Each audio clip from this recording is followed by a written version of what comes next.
let's come to a square of attention, which is different from a frame.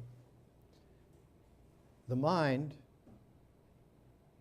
when it's trained and instructed, will make a frame which will have its images as its picture. And those images will cue in the feeling tones. And that feeling toned imagery is the base of the imagination. And the imagination is like an eye of the mind, which is erroneously called a third eye, which obtains in ancient India as a third eye in the goddess Durga, which is then a yogic bringing together of an ancient feminine goddess with a masculine insight image. And this is very difficult to reconcile with our recalibration.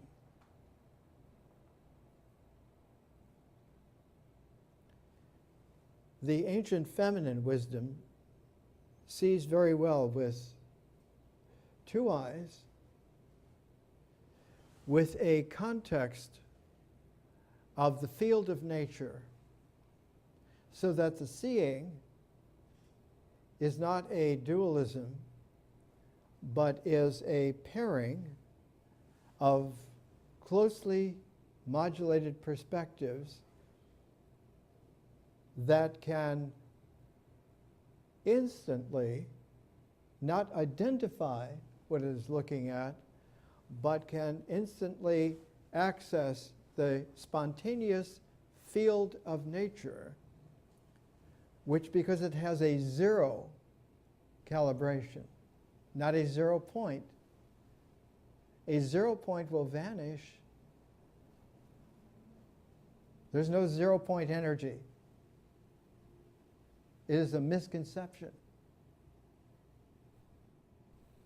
But that zero field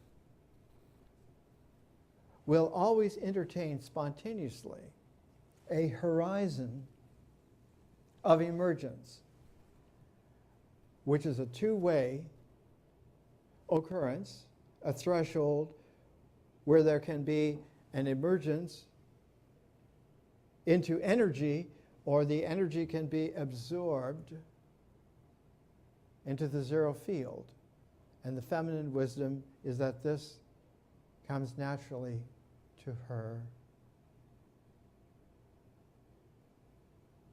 In order to change what has emerged, first as energy and then as matter, first as time, then as space, which brings its integral 3 dimensions into play, so that the energy wave of time begins to gel as the particality of phenomenon, and you then can talk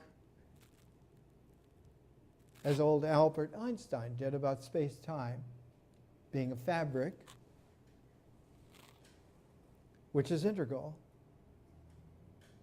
and that its integral quality is because the primordial energy of time is still rippling through the fabric of space-time and produces gravity waves.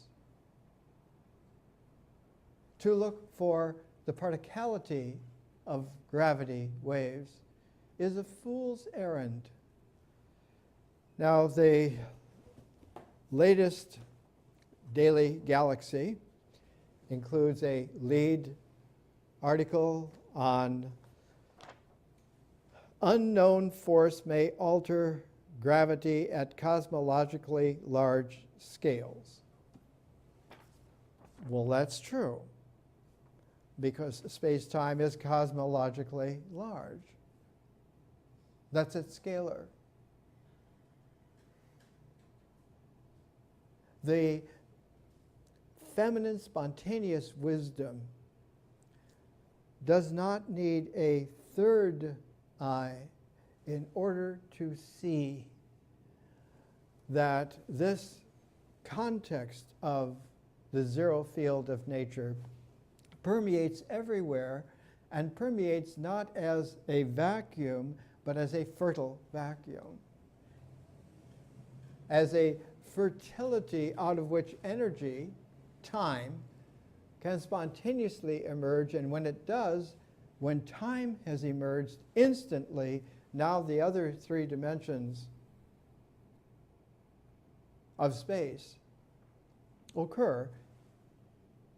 And in that instantaneity, space gifts and gives over its phenomenality into particality, into the integral. And so the universe, the one place, the universe, gels faster than one can fraction primordiality. It's an immense quality of insight then, in order to understand transformation. That transformation is different from rearrangement. It's different from a lower quality of faux transformation, of being transmutation. This becomes that. Whereas a transformation is opening up the dimensions of all thises. And in order to do so, the plasma of this and that brought together to the ordering masculine mind, needing to look for that third eye synthesis, which forever eludes it, has this quality where you begin to understand the great advance in alchemy in the world happened in the early 1st century AD in Alexandria.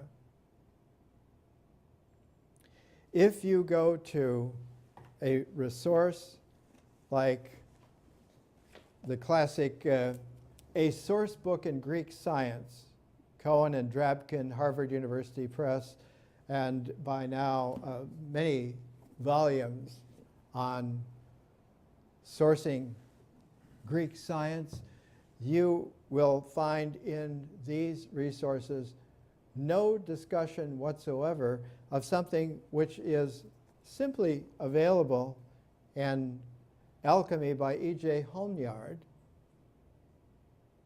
researching East and West alchemy, and you will find under Alchemy, page 48. The distillation transform is the most sophisticated transformation that there is. That once there has been a fermentation, the second transformation is a distillation.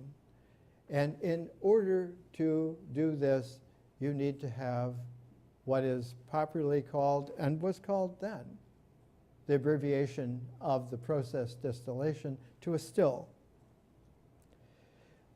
The still head, writes Homyard, was known as an ambix. But this name was often applied later to the still and stillhead as a whole, and has given rise, by way of the Arabic al-anbic, to our word alembic. Some stillheads were provided with 2 or 3 spouts, and the apparatus was then described as a debicos, because the still head in Greek was a bikos, a dibikos, 2, or a tribikos, 3.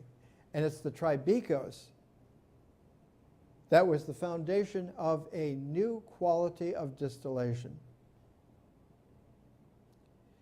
In the bikos, and even in the bibikos, the distillation was popularly called a sand bath.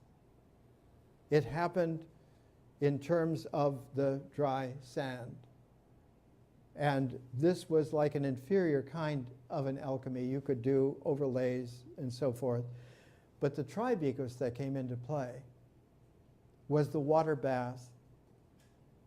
And the water bath gained its name en français as Bain Marie, the bath of Maria. Marie, and the invention of the tribikos was ascribed to a woman alchemist, Mary the Jewess, traditionally supposed to be Miriam, sister of Moses, in a work passing under her name quoted by Zosimus, 3rd century AD. Instructions for making a tribikos are given. This tribikos, invented in early 1st century Alexandria by Mary the Jewess, was invented by Mary Magdalene.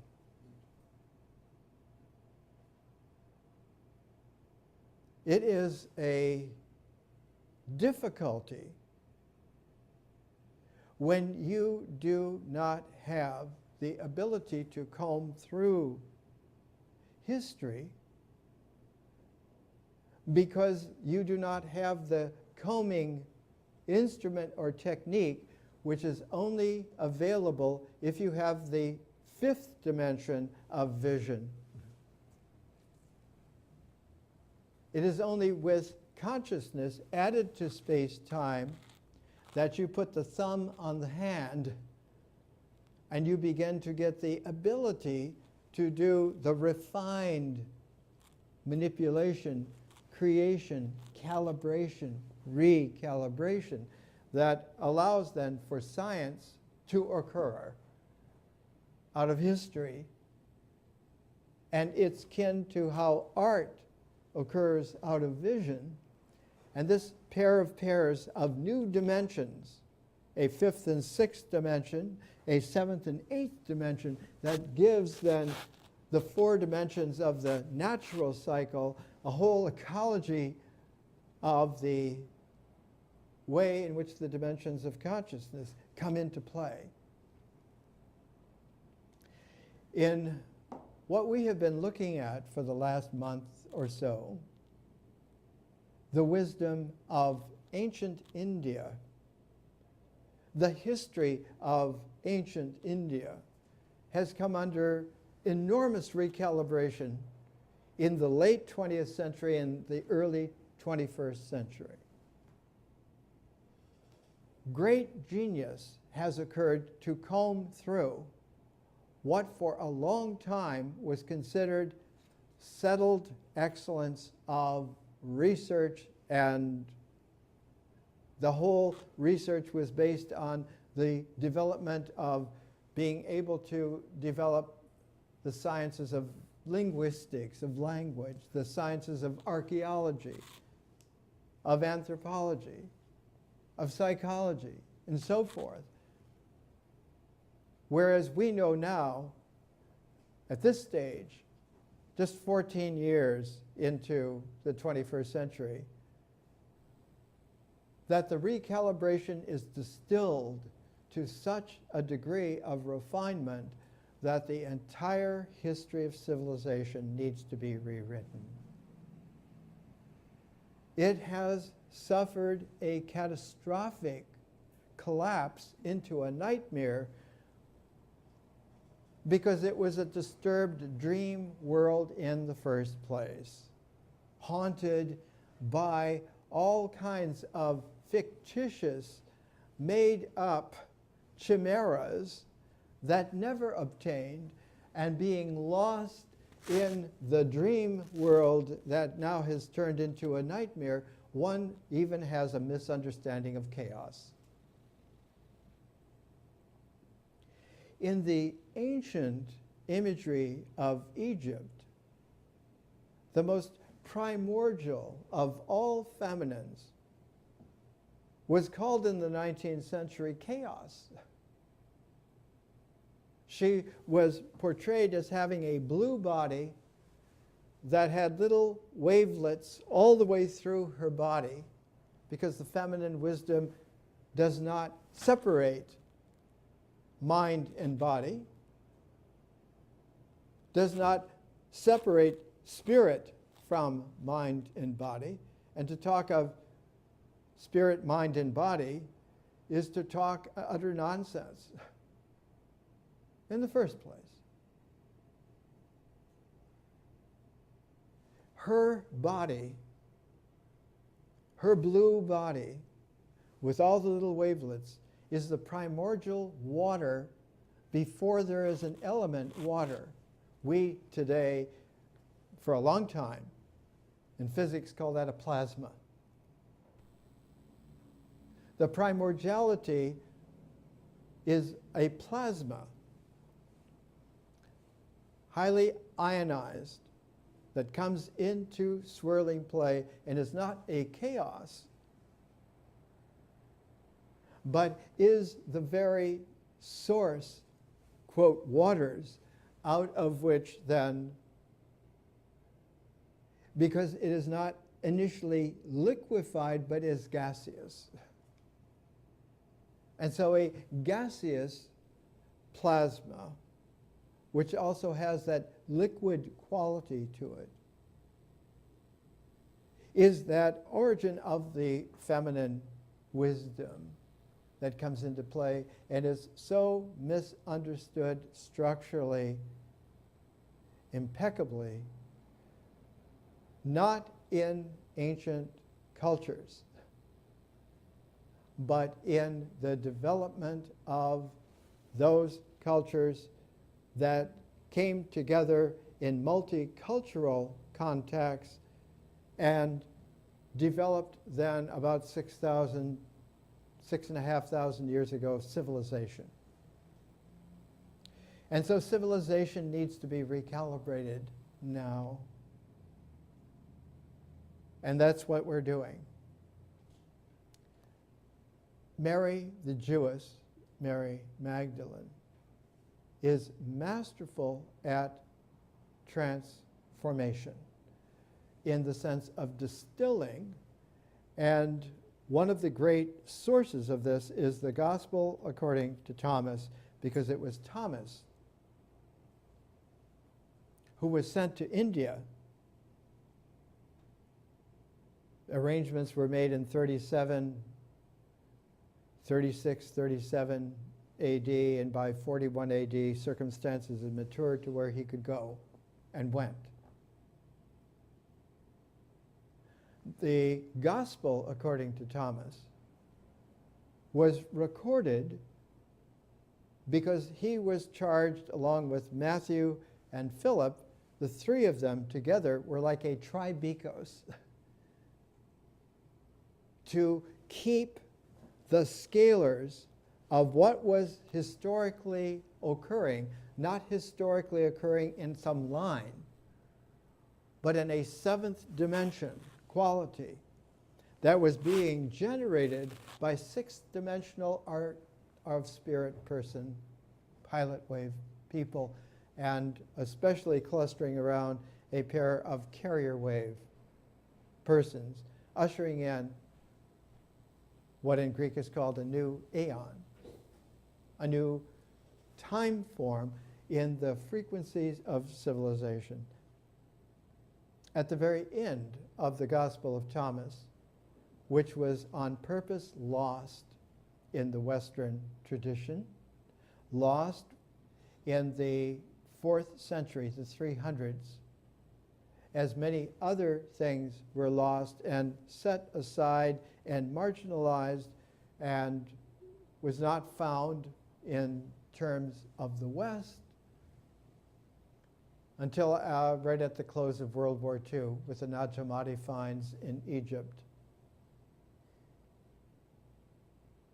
The very end of the Gospel of Thomas is this, 114 logoi. The logos is the word. The logos is the word which can have many facets to it, so that the logos is able to have someone who is a word cutter, a logos cutter, and can fashion language in its words, not just as vocabulary and grammar and syntax, but in its poetic as well. So that one then begins to speak the language using the word, plural, in a creative, imagining way, which then makes remembering as spontaneous as the creation that an artist has, because it is drawn not only out of the zero field of nature, but out of the infinite field of consciousness, paired together like two eyes, two fields, and the two fields in their encompassing complementarity generate a third field of the real. The third eye is not an eye, but is the actuality of reality. Here's the very end. The protagonists against Mary Magdalene were two, Peter and Paul.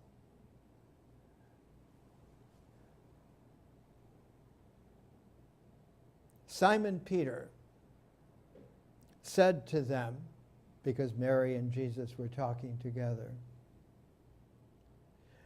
"Let Mary go out from among us, because women are not worthy of the life." Jesus said, "See, I shall lead her, so that I will make her male, that she too may become a living spirit." Not male so much as male as masculine, but become primordial man. And the Greek word for a living spirit is a pneuma.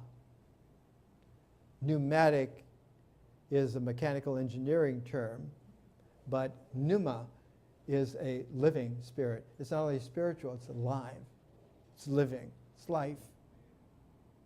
And because it is a spirit, it has a six-dimensional quality to it. That is to say, it lives in vision as much as it lives in nature.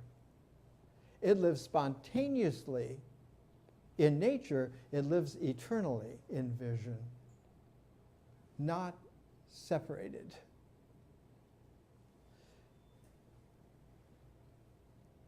For every woman who makes herself man, male, will enter the kingdom of heaven. The achievement is that the species being occurs in a shared way. And not to know that means you're not really living. The fertility comes from the sharingness in a spirit way.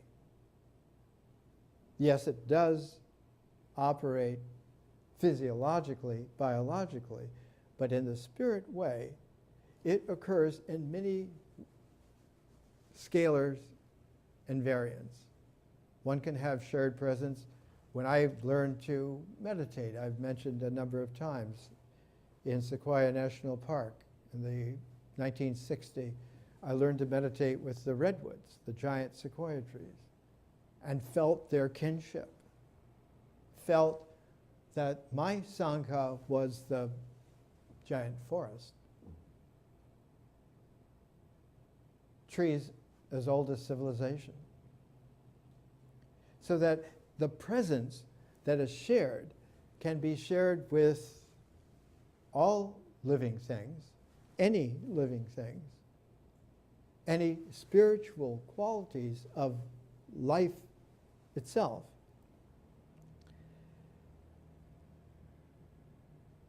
In the 21st of the 114 sayings, the logoi of Thomas, Mary said to Jesus, "Whom are thy disciples? Whom are thy disciples like?" He said, "They are like little children who have installed themselves in a field which is not theirs." The field of nature, that zero field. The field of vision, that infinite field. Supposedly then, the field of the real.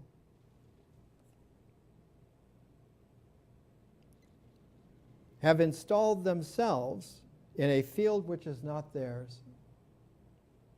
When the owners of the field come, they will say, "Release to us our field."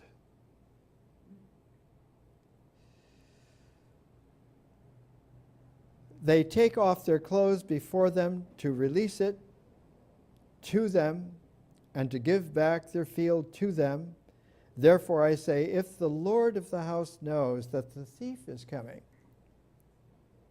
he will stay awake before he comes and will not let him dig through into his house of his kingdom to carry away the goods. You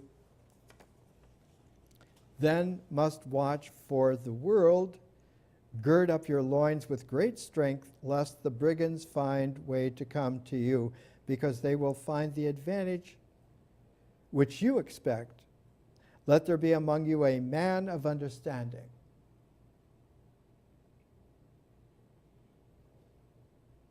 When the fruit ripened, he came quickly with his sickle in his hand. He reaped it.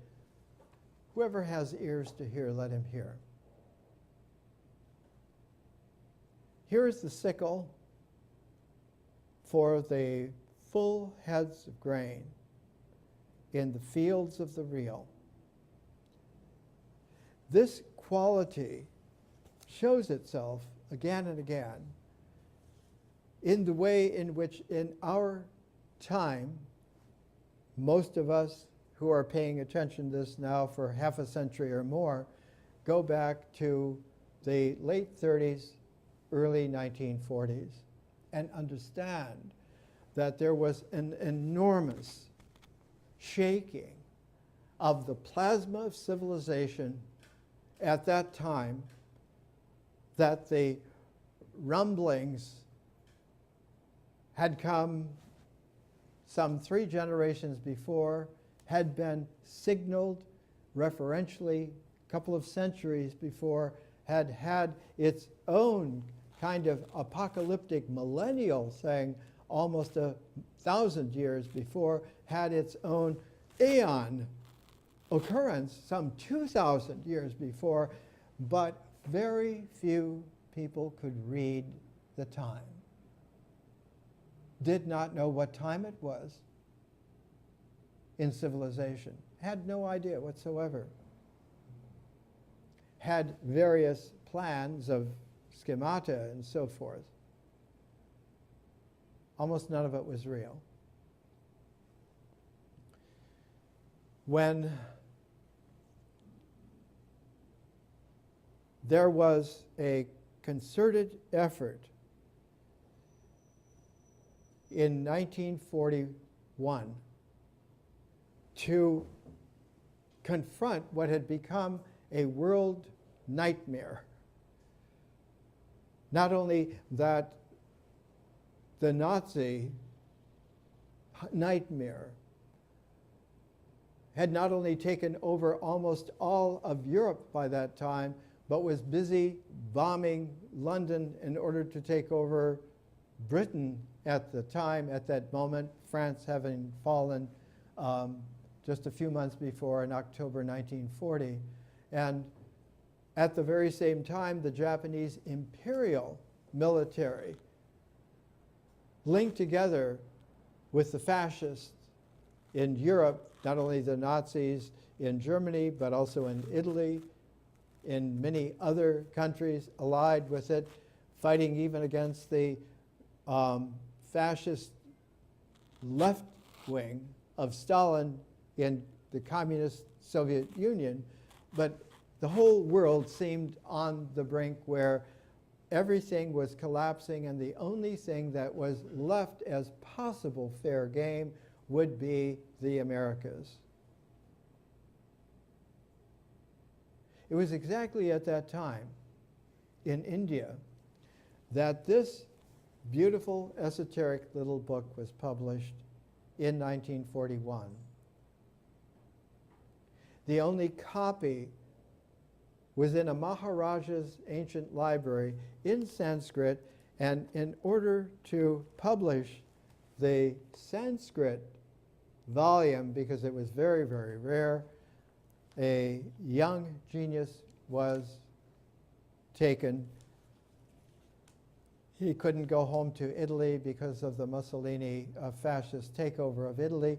And so in India, as the guest of the Maharaja, who was the one who showed him his great library, and Mario Corelli, doctor of literature, very educated, made a translation of this document and wrote an introduction to it. And it was published in Baroda, India, which is in North India, north of Bombay, in the Gaikwad's Oriental series. That is the Maharaja Gaikwad of Baroda. And this is actually the Maharaja's own copy, which I received a long time ago. And it's signed by the author to His Majesty from the author. It is a translation from the Sanskrit of a manual of baptism written by the great Vajrayana genius Naropa, who's one of the founders of Vajrayana Buddhism and was the great Indian sage of the day.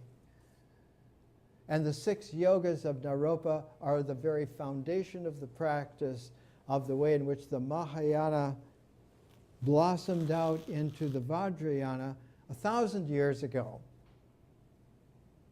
And this is the only copy of Naropa's